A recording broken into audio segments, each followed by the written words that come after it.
കർത്താവായ യേശുക്രിസ്തുവിൽ ഏറ്റവും പ്രിയപ്പെട്ടവരെ, പരിശുദ്ധ കന്യാമറിയത്തെക്കുറിച്ചുള്ള പോപ്പ് ലിയോ 14 പുതിയ മാർഗരേഖ പുറത്തിറങ്ങിയപ്പോൾ നമ്മുടെ നാട്ടിലെ അനേകം ചാനലുകളും അവരോടൊപ്പം കുറേ സഭക്കാരും കൊതിയോടെ കാത്തുനിന്നത് കാടിളക്കി വെടിവയ്ക്കും കാത്തുനിന്ന വേട്ടക്കാരെ പോലെയായിരുന്നു. ആരെയെങ്കിലും വീഴ്ത്താൻ അവർ കഴിഞ്ഞു പോയെന്ന് അറിയില്ല. പക്ഷേ ലക്ഷക്കണക്കായ കത്തോലിക്ക, ഓർത്തഡോക്സ്, യാക്കോബായ വിശ്വാസികളെ അത് തളർത്തിക്കളഞ്ഞു എന്നുള്ളത് സത്യമാണ്. ചാനലിലൂടെ വന്നത് മനുഷ്യഹൃദയങ്ങളെ തകർക്കുന്ന രീതിയിലുള്ള വാർത്തകളായിരുന്നു. പരിശുദ്ധ കന്യാമറിയം സകരക്ഷയല്ല, മധ്യസ്ഥയല്ല, ഇത് പോപ്പ് പ്രഖ്യാപിച്ചു എന്നൊക്കെ ചാനലിലൂടെ കേട്ടപ്പോൾ അനേകരെ തകർന്നുപോയി. ഞാനും വളരെയേറെ അതോർത്ത് കേട്ട് വേദനിച്ചു. കഴിഞ്ഞ അനേകം വർഷങ്ങളായി, ഒരുപക്ഷെ 80, 70, 50, 40, 30, 10 ഒക്കെ വർഷങ്ങളായി പരിശുദ്ധ മറിയത്തെ സ്നേഹിക്കുന്ന, സ്വന്തം അമ്മയെ സ്നേഹിക്കുന്ന അനേക ലക്ഷം ഹൃദയങ്ങളിൽ വീണത് ഒരു തീക്കാനിലായിരുന്നു. എന്നാൽ അതിനെക്കുറിച്ച് മനുഷ്യരുടെ ആശങ്ക അകറ്റാൻ വേണ്ടി ചാനലിൽ പ്രത്യക്ഷപ്പെട്ട അനേകം കത്തോലിക്ക പുരോഹിതന്മാർ അവർ ഈ രേഖയെക്കുറിച്ച് പ്രസംഗിച്ചു. പക്ഷെ ജനത്തെ കൺവിൻസ് ചെയ്യാൻ അവർക്ക് കഴിഞ്ഞുള്ള സത്യമാണ്. അത് കേട്ടവരൊക്കെ വിചാരിച്ചത് എന്താണ്? ഇവരെല്ലാവരും പോപ്പിനെ സപ്പോർട്ട് ചെയ്ത് പറയുകയാണ്. സത്യമല്ല. അങ്ങനെ ഒരു അവസ്ഥയാണ് വാസ്തവത്തിൽ ഉണ്ടായത്.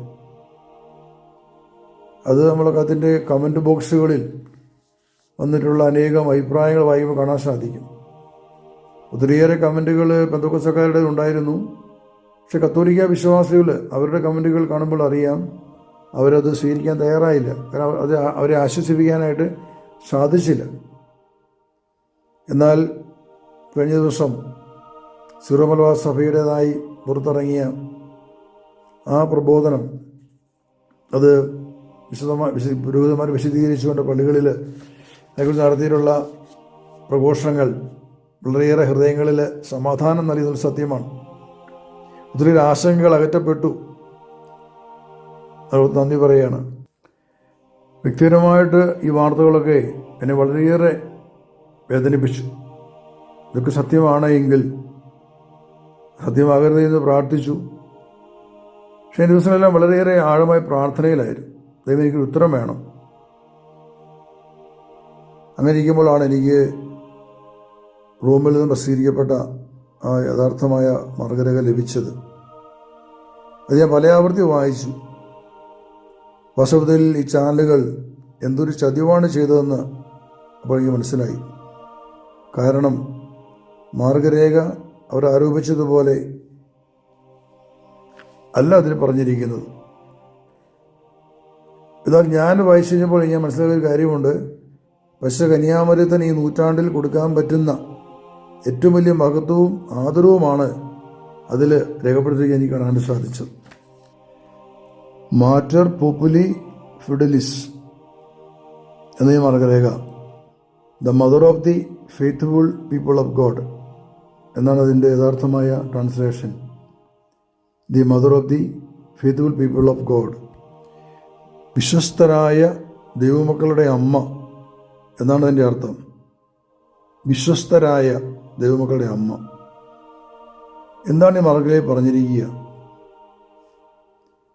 ഇതിൽ പറഞ്ഞിരിക്കുന്ന പ്രദേശം ഏറ്റവും അധികമായിട്ട് നമ്മളെ ബാധിച്ച അത് പറയപ്പെട്ട 2 കാര്യങ്ങളാണ്. ഒന്ന് സഹരക്ഷക, മധ്യസ്ഥ എന്നൊക്കെയുള്ള വാക്കുകൾ.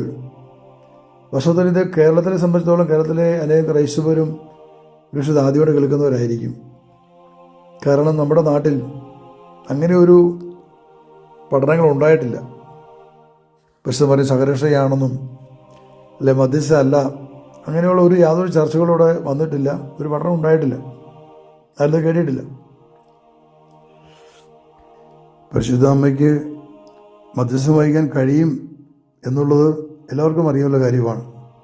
കാരണം പരിശുദ്ധ അമ്മയെ വിശ്വസിക്കുന്ന ഓരോ ക്രൈസ്തവനും ആ മധ്യസ്ഥം അനുഭവിച്ചറിഞ്ഞിട്ടുള്ളവരാണ്.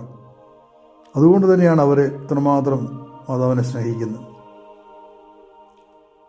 പരിശുദ്ധ മാതാവിനെക്കുറിച്ചുള്ള സഭയുടെ ഏറ്റവും വലിയ പഠനമാണ് അവൾ ദൈവത്തിൻ്റെ മാതാവ് എന്നുള്ളത്.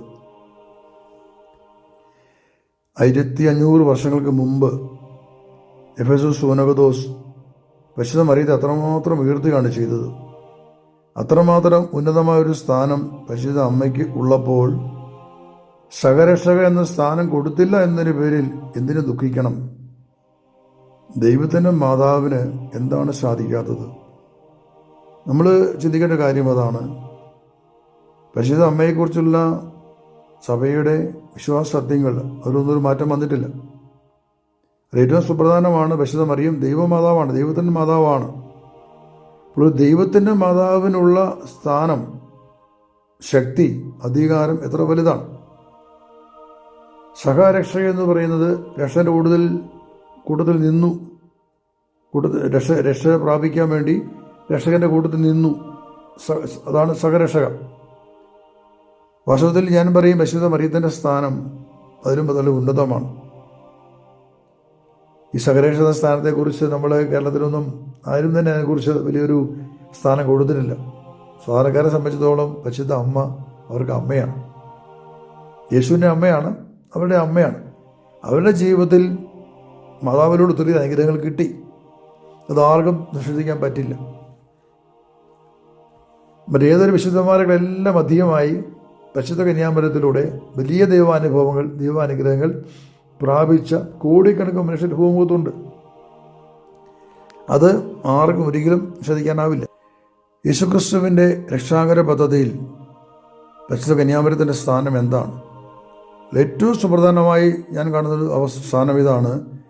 ദൈവമാതാവ് പരിശുദ്ധ കന്യാമറിയം ദൈവവചനത്തെ ഉദരത്തിൽ മാംസം ധരിപ്പിച്ചു. ദൂതൻ ആവശ്യപ്പെട്ടതുപോലെ ദൈവപുത്രനും പരിശുദ്ധനുമായി യേശുവിനെ ലോകത്തിന് തന്നു. അതാണ് പരിശുദ്ധ മറിയത്തിൻ്റെ ഏറ്റവും വലിയ മഹത്വം. ദൂതൻ മറിയത്തോട് പറഞ്ഞു, ജനിക്കാൻ പോകുന്ന ശിശു പരിശുദ്ധൻ, ദൈവപുത്രൻ എന്ന് വിളിക്കപ്പെടും. ഇത് രണ്ടും പരിശുദ്ധ മറിയത്തിലൂടെയാണ് സാധ്യതമായത്. യേശു പരിശുദ്ധനായിട്ടാണ് പിറന്നത്, യേശു പരിശുദ്ധനായിട്ടാണ് വളർന്നത്, ജീവിച്ചത്. യേശു ദൈവത്തിൻ്റെ പുത്രനായിട്ടാണ് ഭൂമിയിൽ പിറന്നത്. ഇത് രണ്ടും സാധ്യതമായ സ്ത്രീ പരിശുദ്ധ കന്യാമറിയത്തിലൂടെയാണ്. വാസ്തവത്തിൽ അതിൻ്റെ മഹത്വം എത്രയോ വലുതാണ്. പരിശുദ്ധ കന്യാമറിയം തന്നെ തന്നെ ശൂന്യയാക്കി, അവൾ തന്നെ ശൂന്യയാക്കി തൻ്റെ സന്തോഷമെല്ലാം വേണ്ടെന്ന് വെച്ച് ദൈവത്തെ മഹത്വപ്പെടുത്താനും വേണ്ടി പരിശുദ്ധ അമ്മ എന്താ പറഞ്ഞു? ഇതാ കർത്താവിൻ്റെ ദാസി. അവൾ ദാസിയുടെ ആ തലത്തിൽ താഴുകയാണ് ചെയ്തത്. ദൈവത്തിൻ്റെ അമ്മയാകുമെന്ന് അറിഞ്ഞിട്ടും, കർത്താവിൻ്റെ അമ്മയോട് തന്നെ അറിഞ്ഞിട്ടും പരിശുദ്ധ അമ്മ തന്നെ താഴ്ത്തി, സ്വയം താഴ്ത്തി തന്നെ ദാസിയായിട്ട് മാറി. പക്ഷെ അമ്മയുടെ ആ ഒരു മനോഭാവം നമ്മൾ കാണുന്നുണ്ട്. എലിസബത്തിനെ കാണാൻ വേണ്ടി കടന്നു ചെന്ന് കഴിഞ്ഞപ്പോൾ എലിസബത്തിൻ്റെ വീട്ടിൽ വന്ന് ഗർഭിണിയായ എലിസബത്ത് അമ്മയെ ആ വാർദ്ധക്യത്തിൽ സഹായിക്കുകയാണ്. 3 മാസങ്ങളോടെ ഉണ്ടായിരുന്ന വചനം പറയുന്നത്. 3 മാസങ്ങൾ, അതായത് എലിസബത്ത് അമ്മ 6-ാം മാസം ഗർഭിണിയാണ്. 6 മുതൽ 3 മാസം 9-ാം മാസം വരെ, അതായത് കുഞ്ഞ് ജനിക്കുന്നത് വരെ മാതാവ് അവിടെ ഉണ്ടായിരുന്നു. മാതാവ് അവിടെ ചെന്നതിന് വേണ്ടിയാണ്, അവരെ സഹായിക്കാൻ വേണ്ടിയിട്ടാണ്. നമ്മൾ ഇന്നും ഇസ്രായേലിൽ ചെന്ന് കഴിയുമ്പോൾ ഈ യൂദയ മലമ്പ്രദേശത്തെ ശക്കര പുരോഹിതൻ്റെ വീട്ടിലേക്ക് ചെല്ലുമ്പോൾ കാണാൻ സാധിക്കും, താഴെ നിരപ്പിൽ നിന്നും താഴ്വരയിൽ നിന്നും വലിയൊരു കുത്തുകയറ്റമാണ് മുകളിലേക്ക്. ഇന്നത്തെ നടകൾ കെട്ടിയിട്ട് ഒരു ആൾക്കാർക്ക് നടന്നു പോകാനുള്ള സൗകര്യം ഉണ്ടാക്കിയിട്ടുണ്ട്. പരിശുദ്ധ മാതാവ് അന്ന് ഇത്ര നൂറ്റാണ്ട് മുമ്പ്, 2000 വർഷത്തിന് മുമ്പ് ശക്കരപുരോഹിതൻ്റെ വീട്ടിൽ താമസം ആരംഭിച്ചപ്പോൾ ആ മലയിൽ വെള്ളം ഉണ്ടായിരുന്നില്ല. ചരിത്രം പറഞ്ഞ കാര്യമാണ്. അവിടെ വെള്ളം ഉണ്ടായിരുന്നില്ല. അപ്പോൾ വെള്ളമെടുക്കാൻ വേണ്ടി ആ കുന്നിറങ്ങി താഴ്വാരത്തിൽ വന്ന് അവിടെ വന്ന് ആ വെള്ളം എടുത്തിരുന്നു. അവിടെ ഇന്നും അവിടെ ഒരു കിണറുണ്ട്, മേരീസ് വെൽ എന്ന് പറഞ്ഞ കിണർ അവിടെ ഉണ്ട്. അവിടെ വന്ന് വെള്ളം എടുത്തുകൊണ്ടിരുന്നു. അപ്പോൾ അവിടെ നാട്ടുകാർക്കെല്ലാം ഒരു പുതിയ യുവതി, ഒരു സുന്ദരിയായ ഒരു യുവതി ഇവിടെ വന്നിരിക്കുന്നു, ഇതൊരു വാർത്തയായിട്ട് മാറി. പക്ഷെ പരിശുദ്ധ അമ്മ അത്രയും കഷ്ടപ്പാട് സഹിച്ചു എന്നാണ് പറയുന്നത്. ആ വീട്ടിൽ വന്നൊരു വേലക്കാരിയെ പോലെ എല്ലാം ചെയ്യാൻ അമ്മ തയ്യാറായി. അത്ര എളിമപ്പെട്ടു വിശ്വകന്യാമറിയം അവിടെ. 3 മാസം ആ വീട്ടിൽ നിന്നുകൊണ്ട് അവിടെ എല്ലാ കാര്യങ്ങളും ക്രമപ്പെടുത്തി സഹായിച്ചു എലിസബത്തിനെ. അപ്പോൾ അങ്ങനെ ഒരു ദാസിയായിട്ട് പരിശുദ്ധ കന്യാമറിയം തന്നെ താഴ്ത്തി. അപ്പോൾ പരിശുദ്ധ അമ്മയുടെ ഉദരത്തിലായിരുന്ന ശിശു, ദൈവത്തിൻ്റെ വചനം കന്യാമറിയത്തിന്റെ ഉദരത്തിൽ മാംസം ധരിക്കപ്പെട്ടു. നമ്മൾ കാര്യം ശ്രദ്ധിക്കേണ്ടത്, ബൈബിളിൽ ഒരു പുസ്തകത്തിൽ പോലും ഇങ്ങനെ പറഞ്ഞിട്ടില്ല. യോഹന്നാൻ 1:14 വചനം പറഞ്ഞിട്ടില്ല. എന്താണത്? വചനം മാംസമായി നമ്മുടെ ഇടയിൽ വസിച്ചു. വചനം മാംസമായി നമ്മുടെ ഇടയിൽ വസിച്ചു. ഈ ഒരു വചനം മറ്റൊരിടത്തും പറഞ്ഞിട്ടില്ല. കന്യാമറിയ ഉദരത്തിൽ മാത്രമാണ് ദൈവത്തിൻ്റെ വചനം മാംസം ധരിക്കപ്പെട്ടത്. ഹല്ലേലൂയ. പരിശുദ്ധ കന്യാമറിയത്തിൻ്റെ ഉദരത്തിൽ രൂപം കൊണ്ട ശിശുവാണ് പരിശുദ്ധനായിട്ട് ജനിക്കുന്നത്. അതെന്താണ് അതിൻ്റെ കാരണം? മറിയത്തിൽ നിറഞ്ഞിരുന്ന പരിശുദ്ധിയാണ് യേശുവിനെ പരിശുദ്ധനാക്കിയത്. ഒരുപക്ഷെ ആൾക്കാർ കേൾക്കുമ്പോൾ പറയും, യേശു മറിയത്തിലേക്ക് വന്ന പരിശുദ്ധാത്മാവാണ് യേശു പരിശുദ്ധനാക്കിയത്. അങ്ങനെയാണെങ്കിൽ എത്രയോ മനുഷ്യർ പരിശുദ്ധാത്മാവിനെ സ്വീകരിക്കുന്നു, വചനം സ്വീകരിക്കുന്നു. ആരിലാണ് വചനം മാംസം ധരിക്കപ്പെട്ടിട്ടുള്ളത്? എത്ര മനുഷ്യരാണ് പരിശുദ്ധരായിട്ട് ജീവിക്കുന്നത്? വളരെ വ്യക്തമൊരു കാര്യമാണ്. എന്നാൽ കന്യാമറിയമാകട്ടെ, തനിക്ക് ലഭിച്ച വചനത്തെ അവൾ വിശ്വസ്തയോടെ അതിനെ സംരക്ഷിച്ച് പരിപാലിച്ചു. കറയോ കളങ്കമോ ഏൽക്കാതെ, ഒരു മാലിന്യം ഏൽക്കാതെ അത്രമാത്രം പരിശുദ്ധിയിൽ മറിയം ജീവിച്ചു. എന്ന് മാത്രമല്ല, പരിശുദ്ധ മറിയം അത്രമാത്രം പരിശുദ്ധി നിറഞ്ഞവളായിരുന്നു. ആ പരിശുദ്ധിയാണ് യേശുവിനെ പരിശുദ്ധനാക്കി മാറ്റിയത്. ആൾക്കാർ പറയുമല്ലോ, മറിയം മുട്ടത്തോടാണ്. അതെ, അവള് ശക്തമായൊരു മുട്ടത്തോടായിരുന്നു. ബലിഷ്ഠമായ പരിശുദ്ധമായ മുട്ടത്തോടായിരുന്നു അവള്. അതുകൊണ്ട് ഉള്ളിലുണ്ടായിരുന്ന കുഞ്ഞ് അതുപോലെ തന്നെ പരിശുദ്ധനായി, ദൈവത്തിൻ്റെ പുത്രനായി, ശക്തനായിട്ട് മാറി. അത് വലിയൊരു കാര്യമാണ്. ഇനി എവിടെ നിന്നാണ് പരിശുദ്ധ കന്യാമറിയത്തിന് ഇത്രമാത്രം പരിശുദ്ധി ലഭിച്ചത്? അനേകം ആൾക്കാർ വിശ്വസിക്കുകയും പഠിപ്പിക്കുകയും ചെയ്തൊരു കാര്യമുണ്ട്. കന്യാമറിയം ഈ ലോകത്തിലെ ഒരു സാധാരണ സ്ത്രീയാണ്. ഒരു സാധാരണ സ്ത്രീ ആണെങ്കിൽ അവൾക്ക് എങ്ങനെ ഇത്രമാത്രം പരിശുദ്ധി ഉണ്ടായി? എങ്ങനെയാ കുഞ്ഞിന് ഇത്രമാത്രം പരിശുദ്ധി ഉണ്ടായി? അപ്പോൾ നിങ്ങൾ പറയരുത് യേശു ദൈവപുത്രൻ ആ ഉദരത്തിൽ വളർന്നത് അതുകൊണ്ടാണ്. അപ്പം ഞാനും ചോദിച്ചല്ലോ, എന്നെ കേൾക്കുന്ന എത്രയോ പേര് വചനം സ്വീകരിച്ചിട്ട് എത്ര വചനം നിങ്ങളെ കൊണ്ട് പാലിക്കാൻ പറ്റിയിട്ടുണ്ട്? നിങ്ങൾ സ്വീകരിച്ച പരിശുദ്ധാത്മാവിനെ എത്രമാത്രം നിങ്ങൾക്ക് സ്നേഹിക്കാൻ സംരക്ഷിക്കാൻ പറ്റിയിട്ടുണ്ട്? നിങ്ങളുടെ സ്വന്തം ജീവിതത്തിൽ, സ്വന്തം കുടുംബത്തിൽ നിങ്ങൾക്ക് എത്രമാത്രം സ്നേഹത്തോടെ സമാധാനത്തോടെ ജീവിക്കാൻ പറ്റുന്നുണ്ട്? നമ്മളെ തന്നെ വിലയിരുത്തേണ്ടിയിരിക്കുന്നു. ചിന്തിക്കണം. പരിശുദ്ധ മറിയം പരിശുദ്ധയായിരുന്നു. അവളിലെ പരിശുദ്ധിയാണ് യേശുവിനെ പരിശുദ്ധനാക്കി. ഞാൻ വീണ്ടും ആവർത്തിച്ച് പറയും, ഇത് വലിയൊരു രഹസ്യമാണത്. ഈ മറ്റൊരു കാര്യം പറയാനുള്ളത്, പരിശുദ്ധ കന്യാമറിയം ഒരിക്കലും ഈ ലോകത്തിലെ സ്ത്രീ അല്ല എന്നുള്ളതാണ്. ഈ ലോകത്തിലെ സ്ത്രീ ആയിരുന്നെങ്കിൽ ആദത്തിൻ്റെ അവയുടെയും പാപത്തിൻ്റെ സ്വാധീനം എല്ലാവരും ഉണ്ടായിരുന്നു. ജനിക്കുന്ന കുഞ്ഞുങ്ങളുടെ മേൽ ആ സ്വാധീനം ഉണ്ടായിരുന്നു. തലമുറയായിട്ട് കടന്നു വന്നിരുന്നു. അതുകൊണ്ട് യേശു വചനമായതുകൊണ്ട്, ദൈവമായതുകൊണ്ട് യേശുവിലേക്ക് അത് കന്യാമറിയത്തിന്റെ ഉദരത്തിൽ അത് യേശുയില്ല എന്ന് നമുക്ക് ചുമ്മാ നൈരം പറയാൻ പറ്റും. പക്ഷെ അതങ്ങനെയല്ലത്. ദൈവം മാന്യനാണ്, ദൈവശക്തനാണ്. അവിടുന്ന് മനുഷ്യനായിട്ട് അവതരിക്കാൻ അവിടത്തേക്കൊരു ഉദരം വേണം, പാവമില്ലാത്തൊരു ഉദരം. ദൈവത്തിൻ്റെ പുത്രന് ജനിക്കുവാൻ ദൈവം ഒരു ഉദരം കണ്ടുവച്ചിരുന്നു എന്നുള്ളതാണ് സത്യം. പരിശുദ്ധ കന്യാമറിയം ഈ ലോകത്തിലെ ഒരു സ്ത്രീ അല്ല എന്ന് തന്നെയാണ് ഞാൻ പറഞ്ഞതും പറയുന്നതും. വിശുദ്ധ മത്തായിയുടെ സുവിശേഷം അധ്യായം 11:11 യേശു പറയുന്ന വചനമുണ്ട്, സ്ത്രീകളിൽ നിന്ന് ജനിച്ചവരിൽ സ്നാപയോഹന്നാനേക്കാൾ വലിയവനില്ല. വചനം ശ്രദ്ധയോടെ കേൾക്കണമേ. സ്ത്രീകളിൽ നിന്ന് ജനിച്ചവരിൽ സ്നാപയോഹന്നാനേക്കാൾ വലിയവനില്ല. യേശു പറയുകയാണ് സ്നാപയോഹന്നാനാണ് വലിയവൻ. അതെന്തുകൊണ്ടാണ് അങ്ങനെ പറഞ്ഞത്? യേശുവിലെ വലിയവൻ. യേശു ദൈവത്തിൻ്റെ പുത്രനാണ്, ദൈവമാണ് യേശു.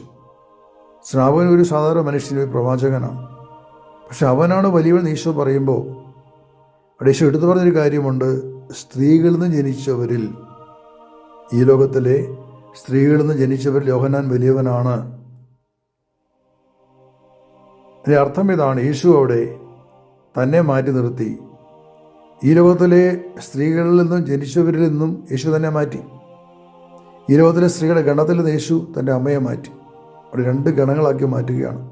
എന്നിട്ട് പറയാണ്, ഈ ലോകത്തിലെ സ്ത്രീകളിൽ നിന്നും ജനിച്ചവരുടെ ഗണത്തിൽ നിന്നും യേശു തന്നെ മാറ്റി, ഈ ലോകത്തിലെ സ്ത്രീകളുടെ ഗണത്തിൽ നിന്നും യേശു കന്യാമറിയത്തെ മാറ്റി. എന്നിട്ട് ഈശോ പറയുന്നത്, ഈ ലോകത്തിലെ സ്ത്രീകളിൽ നിന്നും ജനിച്ചവരിൽ യോഹന്നാൻ വലിയവനാണ്.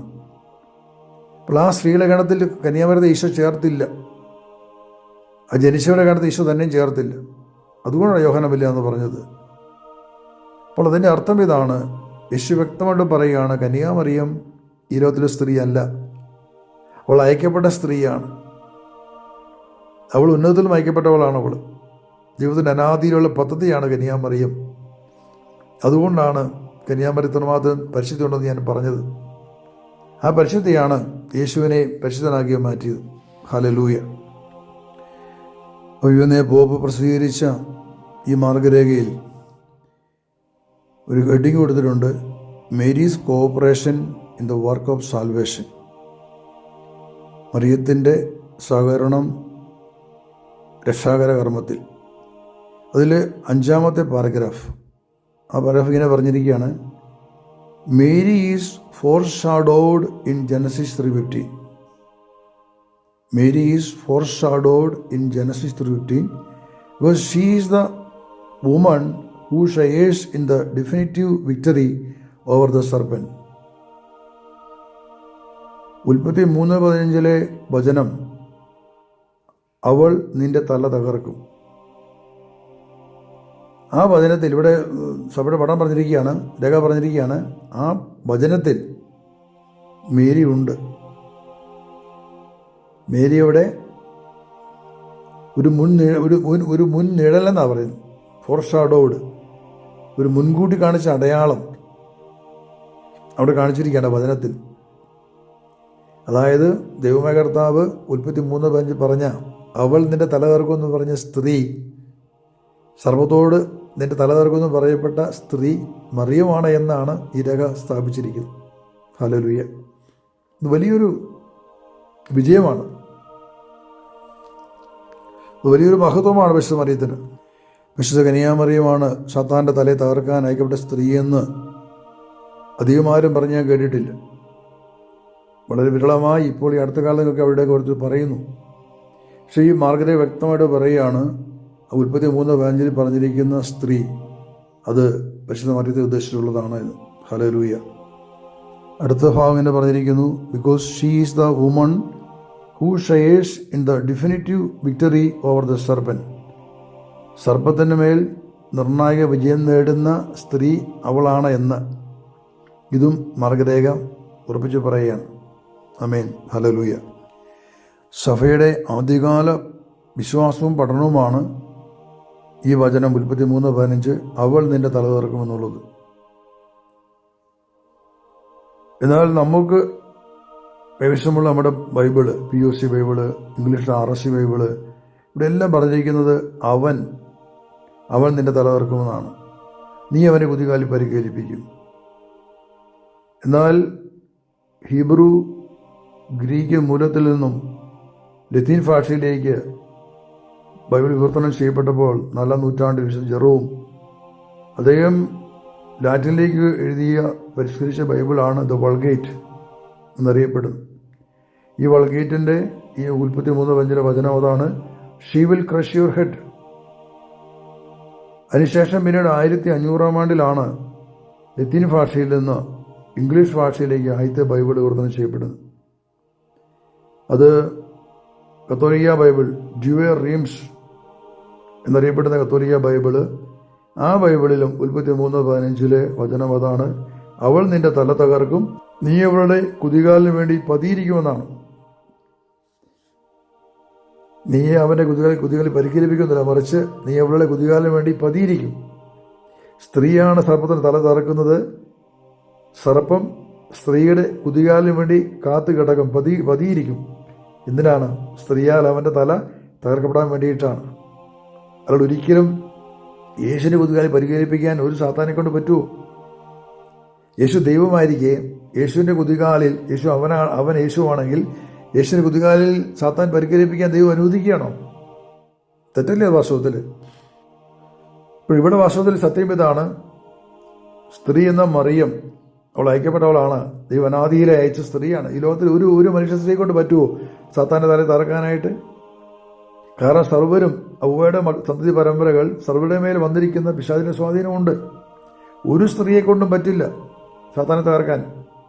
അതുകൊണ്ട് ദൈവം സ്വർഗത്തിലും ഒരു സ്ത്രീ അയച്ചു എന്ന് പറഞ്ഞ് അതുകൊണ്ടാണ്.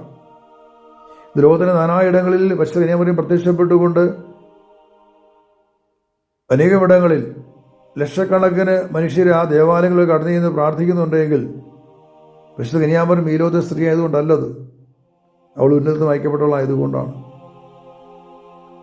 അപ്പോൾ കർത്താവ് ദൈവം ഈ സ്ത്രീയെ നിയോഗിച്ചിരിക്കുകയാണ് സാത്താൻ്റെ തലയെ തകർക്കാൻ വേണ്ടിയിട്ട്. ഹല്ലേലൂയ. വർഷത്തിൽ ഈ ഭാഗങ്ങൾ ഞാൻ വായിച്ചപ്പോൾ അതെൻ്റെ മനസ്സിൽ നിന്ന് വലിയൊരു സമാധാനമുണ്ട്, ആനന്ദമുണ്ട്. കാരണം കഴിഞ്ഞ അനേകം വർഷങ്ങളായിട്ട് അഭിഷേകം എന്നെ പഠിപ്പിച്ച സത്യങ്ങൾ ഇന്ന് സഭയുടെ മാർഗരേഖയിൽ കണ്ടപ്പോൾ ഞാൻ സന്തോഷിക്കുന്നു, ആനന്ദിക്കുന്നു. കാരണം ദൈവത്തിൻ്റെ ആത്മാവ് എന്നെ പഠിപ്പിച്ച, അഭിഷേകം എന്നെ പഠിപ്പിച്ച ഈ കാര്യങ്ങൾ എത്രയോ വർഷമായിട്ട് ഞാൻ പഠിപ്പിക്കുകയാണ്. അത് അന്നും ഇന്നും പഠിപ്പിച്ചു, അത് തന്നെ പഠിപ്പിക്കുന്നത്. ആ സ്ത്രീ മറിയമാണ് എന്നും മറിയത്തിലൂടെയാണ് സാത്താൻ്റെ തല തകർക്കപ്പെടുക എന്നുമുള്ള വലിയ അറിവുകൾ വാസ്തവത്തിൽ ഇന്നിവിടെ ഈ മാർഗരേഖയിൽ കാണാൻ പറ്റിയ നന്ദി പറയുകയാണ്. അപ്പോൾ ഉഗ്ര സർപ്പത്തിൻ്റെ മേൽ നിർണായക വിജയം വരിക്കുന്ന സ്ത്രീ അവളാണ്. വീണ്ടും മാർഗരേഖ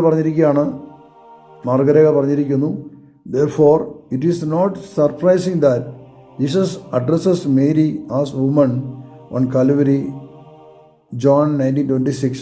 In Cana likewise he calls her woman, John 2:4, referring to Mary and her role together with him in the hour of the cross. യേശു മറിയത്തെ സ്ത്രീ എന്ന് വിളിച്ചു എന്നതിൽ അത്ഭുതപ്പെടാനില്ല.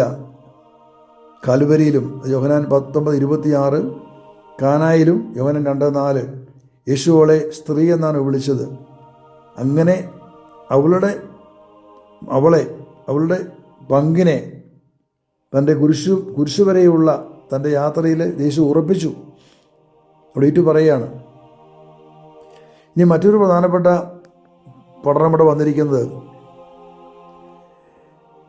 പാരഗ്രാഫ് 7 ഏഴാമത്തെ കണ്ണികയിൽ പറഞ്ഞിരിക്കുകയാണ്, in a similar sense the book of Revelation presents the woman, Revelation 12:1, as the mother of the Messiah, Revelation 12:5, and the mother of the rest of her children, Revelation 12:17.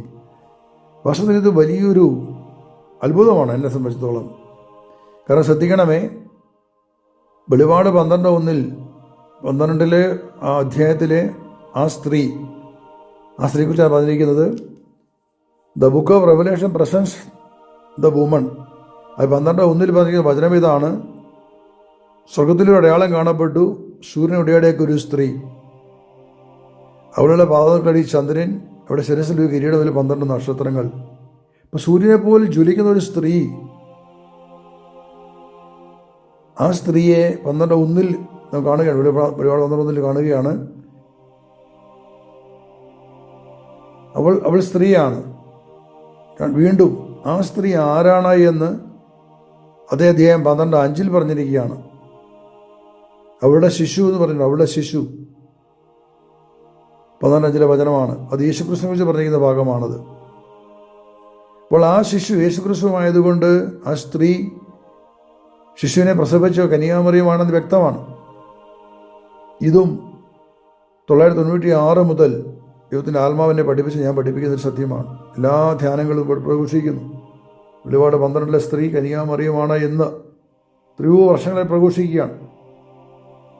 വാസ്തവത്തിൽ ഇന്ന് ഈ മാർഗരേഖയിൽ വായിക്കാൻ സാധിച്ചപ്പോൾ ഐ എം സോ ഹാപ്പി.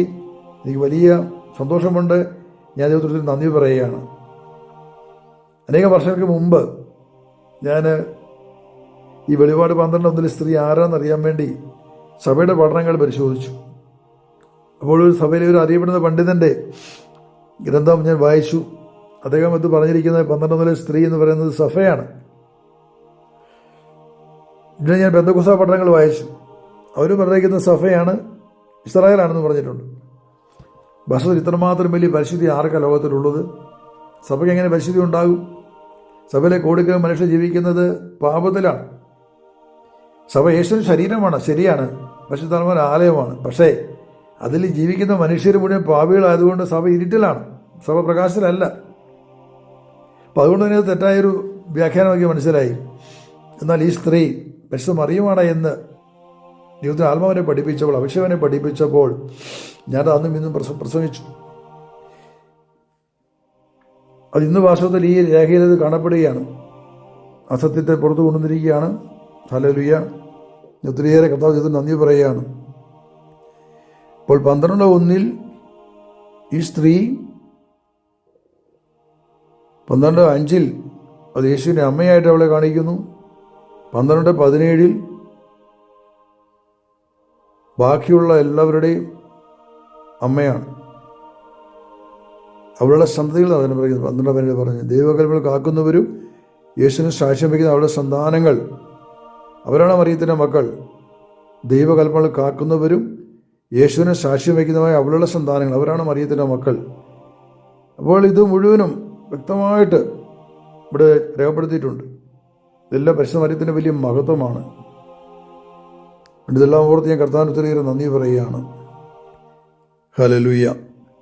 ഇനി അടുത്ത ഒരു വിഷയമാണ് പരിശുദ്ധ മറിയം മധ്യസ്ഥയല്ല എന്ന് സഭ പറഞ്ഞു.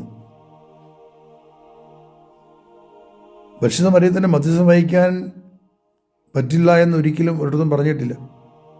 എന്നാൽ മധ്യസ്ഥ എന്ന വാക്ക് ഉപയോഗിക്കുമ്പോൾ ശ്രദ്ധിക്കണമെന്നാണ് പറഞ്ഞത്. അതിന് കാരണമായിട്ട് പറഞ്ഞതാണ് യേശുക്രിസ്തുവാണ് ഏക മധ്യസ്ഥൻ. നമുക്ക് വചനം എടുക്കാം. 1 തിമോത്തിയിൽ 2-ാമത്തെ അധ്യായം 5-ാമത്തെ വചനമാണ്. എന്തെന്നാൽ ഒരു ദൈവമേ ഉള്ളൂ, ദൈവത്തിനും മനുഷ്യർക്കും മധ്യസ്ഥനായി ഒരുവനേ ഉള്ളൂ, മനുഷ്യനായ യേശുക്രിസ്തു. അവൻ എല്ലാവർക്കും വേണ്ടി തന്നെ മോചന മൂല്യമായി നൽകി. അവൻ യഥാകാലം നൽകപ്പെട്ട ഒരു സാക്ഷ്യമായിരുന്നു. അപ്പോൾ അപ്പസ്തലൻ പഠിപ്പിക്കുകയാണ്, ഒരു ദൈവമേ ഉള്ളൂ, ആ ദൈവത്തിന് മനുഷ്യർക്കിടയിൽ ഒരു മധ്യസ്ഥനേ ഉള്ളൂ, യേശുക്രിസ്തുവാണ്. യേശുക്രിസ്തു എങ്ങനെയാണ് മധ്യസ്ഥനായത്? അടുത്ത വചനമാണ്, അവൻ എല്ലാവർക്കും വേണ്ടി തന്നെ മോചനമൂല്യമായി നൽകി. യേശു തന്നെ ശൂന്യനാക്കി മാറ്റി. അതിൻ്റെ ഉത്തരമാണ് യെശയ്യായുടെ പുസ്തകം 53.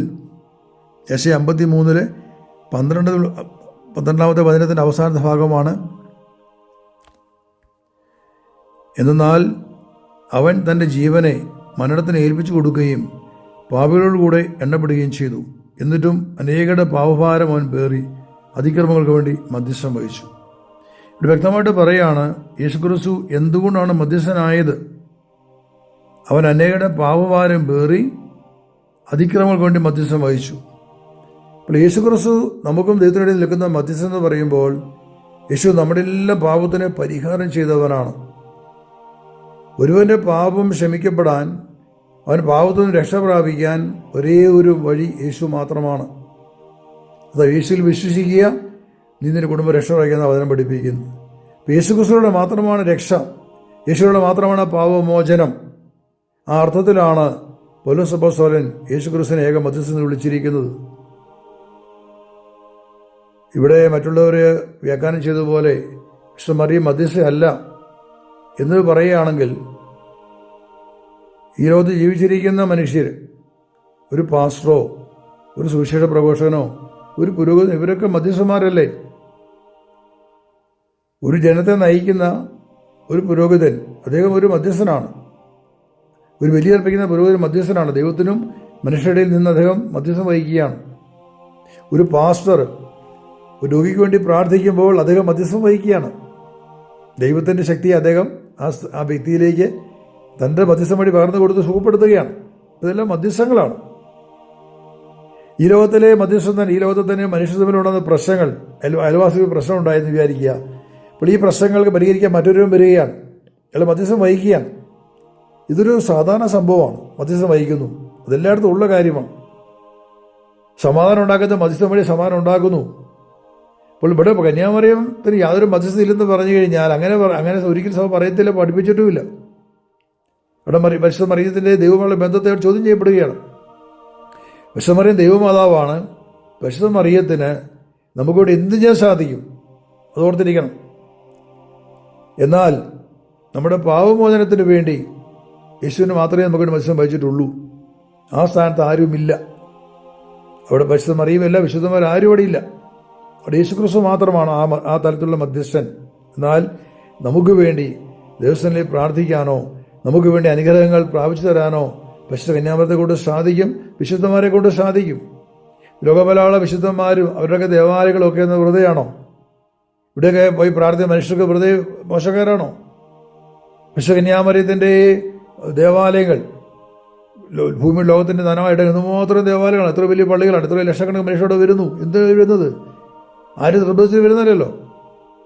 അവിടെ വരുന്നത് പരിശുദ്ധ മറിയത്തിൻ്റെ സ്നേഹം അനുഭവിക്കാൻ വരുന്നവരാണ്. അവർ പ്രാർത്ഥിക്കാൻ വരുന്നത്. അവർ പ്രാർത്ഥിക്കുന്നു, അവർക്ക് അനുഗ്രഹങ്ങൾ കിട്ടുന്നു.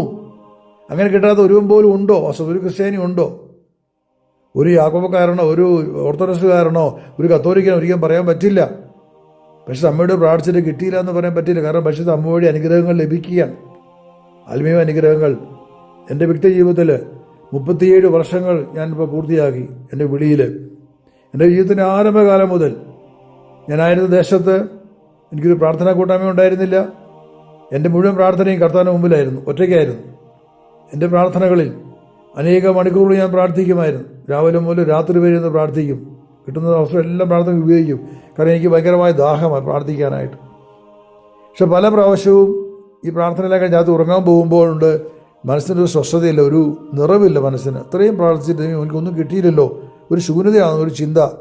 അപ്പോൾ ചോദിച്ചിട്ടുണ്ട്, കർത്താവ് എന്തുകൊണ്ടാണ് ഇത്രയും പ്രാർത്ഥിച്ചിട്ട് ഒരു നിറവില്ലാത്തതിന് കാരണം? ആ നിമിഷങ്ങളിൽ എൻ്റെ മുമ്പിൽ കാണപ്പെട്ടത് കന്യാമറിയത്തിൻ്റെ തിരുസ്വരൂപങ്ങളാണ്. അപ്പോൾ ഞാനവിടുത്തെ എന്താണ് മാതാവിൻ്റെ രൂപം കാണുന്നത്? പെട്ടെന്ന് ഉള്ളിൽ ദൈവത്തിൻ്റെ ആത്മാവിനോട് പറഞ്ഞു, മറിയത്തോട് പ്രാർത്ഥിക്കുക. അപ്പോൾ വീണ്ടും വന്നു 3 ഹെയിൽ മേരി 3 നന്മതോറും ചൊല്ലുക.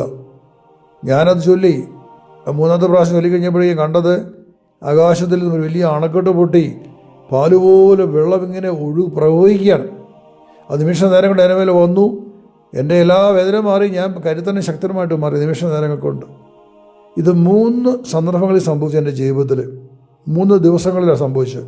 അപ്പോൾ ഞാൻ മനസ്സിലാക്കിയെടുത്തു, എനിക്ക് പരിശുദ്ധാത്മാ ശക്തി വേണമെങ്കിൽ ഞാൻ പരിശുദ്ധ കന്യാമറിയത്തോട് പ്രാർത്ഥിക്കണം. ഇങ്ങനെ ദൈവത്തിൻ്റെ ആത്മാവിനെ പഠിപ്പിച്ചു. ആരംഭകാലം മുതൽ എന്നെ നയിക്കാൻ പാസ്റ്റർമാരില്ല, എൽഡർമാരില്ല, ആരും ഉണ്ടായിരുന്നില്ല, സഹായിക്കാൻ ആരും ഉണ്ടായിരുന്നില്ല. ഞാൻ ഒറ്റയ്ക്കായിരുന്നു. അവിടെ എല്ലാം എനിക്ക് സഹായം പരിശുദ്ധാത്മാവായിരുന്നു. എനിക്ക് സംശയമുണ്ടോ ഞാൻ കർത്താവിനോട് ചോദിക്കും. ഞാൻ ബൈബിൾ എടുക്കും, ദൈവമേ നിന്നോട് സംസാരിക്കണമേ ഞാൻ ചോദിക്കും.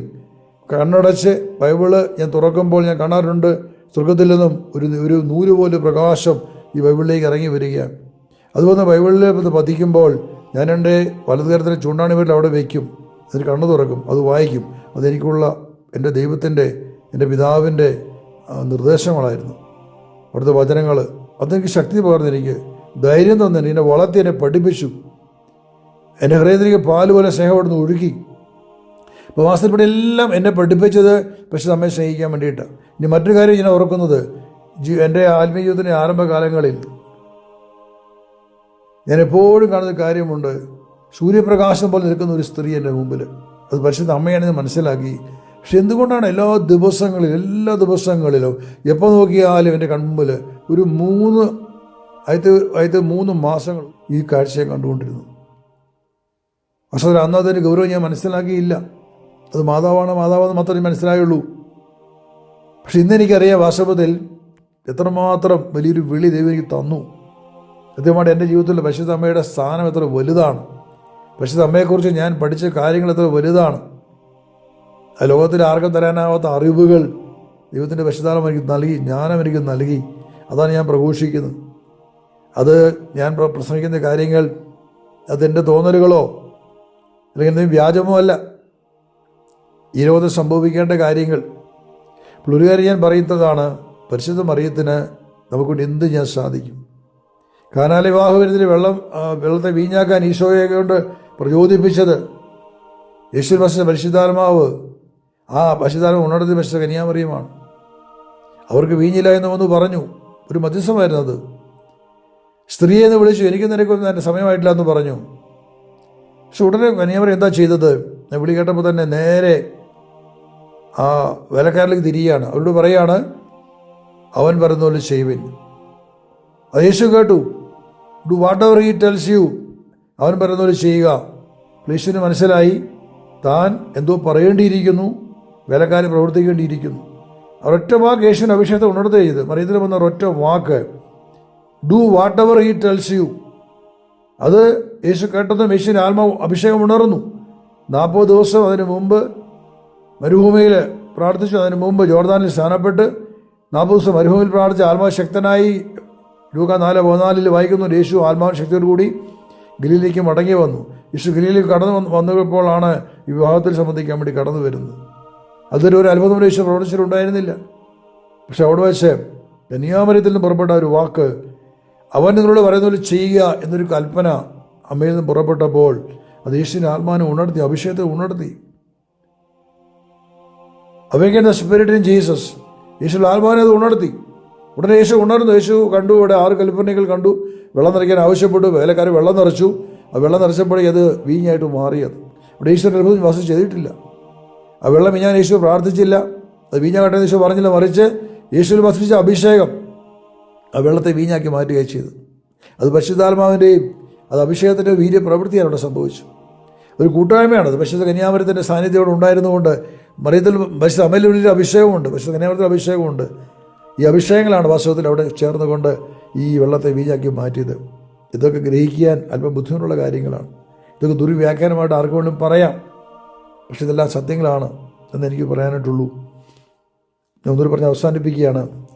ഈ വരാൻ പോകുന്ന നാളുകൾ ലോകം കാണാമെന്ന് വലിയ കാര്യമുണ്ട്. പരിശുദ്ധ മറിയത്തിൻ്റെ മഹത്വം, പരിശുദ്ധ മറിയത്തിൻ്റെ വലിയ മഹത്വം ലോകം കാണും. മറിയം വെറും ചപ്പുചാവറാണ്, മുട്ടത്തോടാണ്, വിഗ്രഹമാണൊക്കെ ആളുകൾ പറഞ്ഞപ്പോൾ വാസ്തവത്തിൽ നാളെ സംഭവിക്കാൻ പോകുന്ന കാര്യം ഇതാണ്. പരിശുദ്ധ കന്യാമറിയത്തിലൂടെ ലോകത്തിൽ വലിയ കാര്യം സംഭവിക്കും. സങ്കീർത്തന പുസ്തകം 110 ഒരു വചനമുണ്ട്.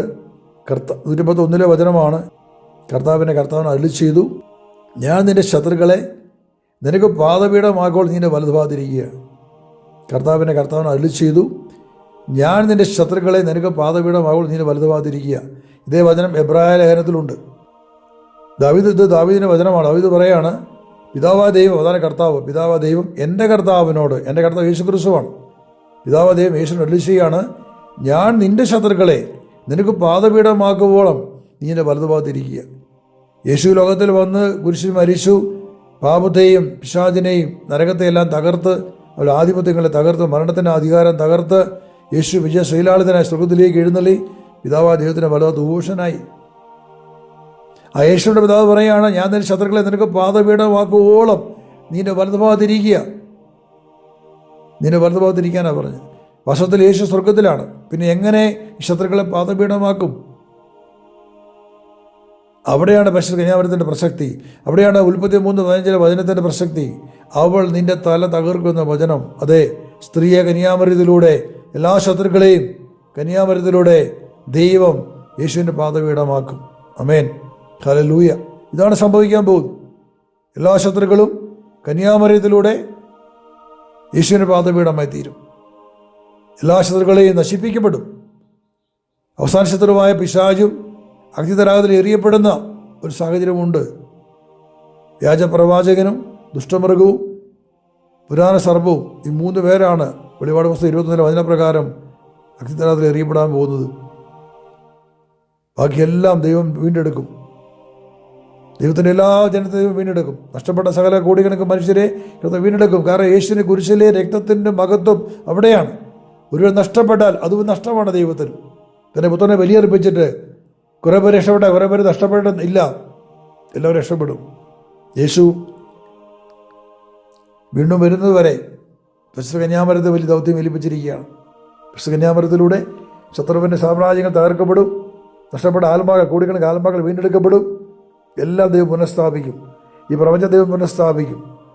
അതിനുശേഷം യേശു വരികയുള്ളൂ. ഇതാണ് സത്യം.